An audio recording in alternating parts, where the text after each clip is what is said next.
Hello, my name is Jeff Rolka. I want to thank you for checking out my video. I had a request to talk about chord closure, and that's what we're going to do in this quick tip. I'm going to talk to you about it, tell you what it is, what to listen for to understand it, how to develop it, and most importantly, why it's important to develop this skill, which you can learn on the channel. Before I do, I want to thank you if you've chosen to subscribe. If you have not yet, I hope that you will consider doing so now. And if you want a step-by-step method to work on your voice, head over to jeffrolka.com. The AAA method is there for you to use. It's all free, and all you have to do is sign up for the email list and get started. So, chord closure. In singer speak, we would call this adduction versus abduction. Now, those two terms are generic terms when we're talking about the human body. When it's adducted, ADD, it's moving towards the center mass of the body. Towards the, if you were to, go from top to bottom in bilateral symmetry, it's towards the center. Abduction, ABD, is when it's moving away from it. And when we have chord closure, the chords are said to adduct. Now, when we sing, we don't always have great adduction. Sometimes it's too heavy. They're pressed together too hard. And that's when you sound like you're strained. Typically, if you're pressing the vocal folds together like that, you will get flat as you head higher and higher into your range and sometimes induce vocal strain. So you want to be very, very careful about that. If you have poor adduction, or they're slightly abducted in that they're separated, then you get the airy sound. Sometimes this is referred to as a whisper tone, but we would say that it is poorly adducted or abducted. They're not closing entirely. The problems with that, sometimes that can be really, really nice for affectations. If you want to have a little airiness in your voice, that's really, really cool. But to use it all the time, it can limit your phrase lengths, and it can be very difficult to develop range. You will very typically hear that kind of thing happen around the secondo passaggio, around the register transition. So even if you've got a vocalist who has a reasonable adduction of the voice below the thyroarytenoid dominant voice or chest voice, as they ascend above the secondo passaggio,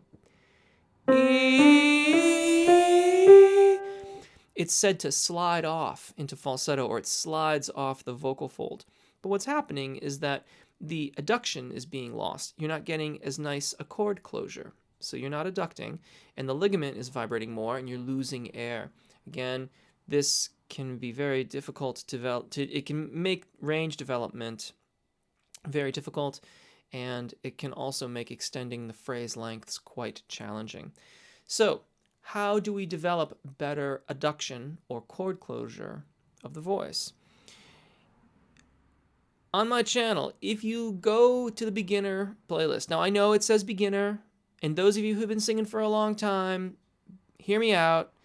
These are really more like core exercises or foundation exercises, if you will.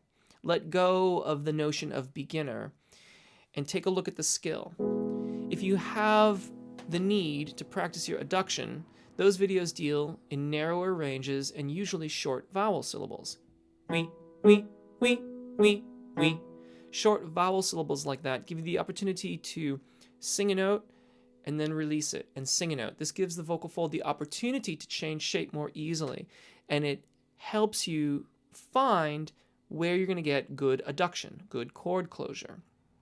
As you begin to establish it on those short vowel sounds, there are transitional exercises that move you from short syllables to melismatic passages where more than one note is sung on the same vowel. And once you do that, you start moving into other vowel sounds and going all over the place. For those that have done that going well already, upper register adduction usually comes or begins in the format of the oo vowel. You. If before, or I should say in the past, you've been singing with less adduction, you, where it's airy, then having that hollow sound, you, allows the cricothyroid muscles to elongate the vocal fold. This gives you your head voice, or cricothyroid dominant singing voice. One of the key skills here is to make sure that you transition down into your thyroarytenoid singing voice, or chest voice.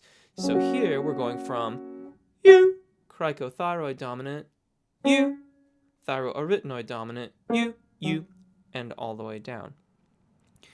When you practice these things so that you've got good adduction here, and then you learn to allow the vocal fold to go into cricothyroid dominant singing voice, or head voice if you will, you, you begin to work on the vowel sounds through that area of your voice so you get a nice consistent sound.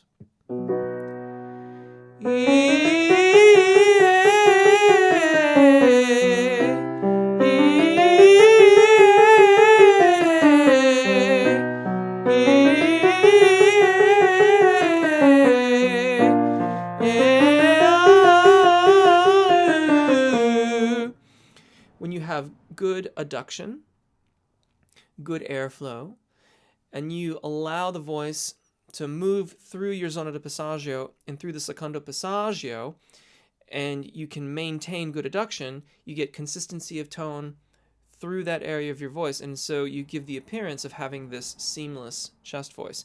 But the transition's in there. And that is why we work on chord closure, or adduction versus abduction. I hope this helps. If there are terms that need some clarification, or if anything needs clarification, please leave a comment or get in touch with me via Twitter, or come by my live event on Saturday evenings, 6 p.m. London time. I can do more demonstrations and answer questions and all that kind of good stuff. Thanks as always for watching. My name's Jeff. Take really good care of your voices, enjoy singing, and hopefully we'll see you again. Bye.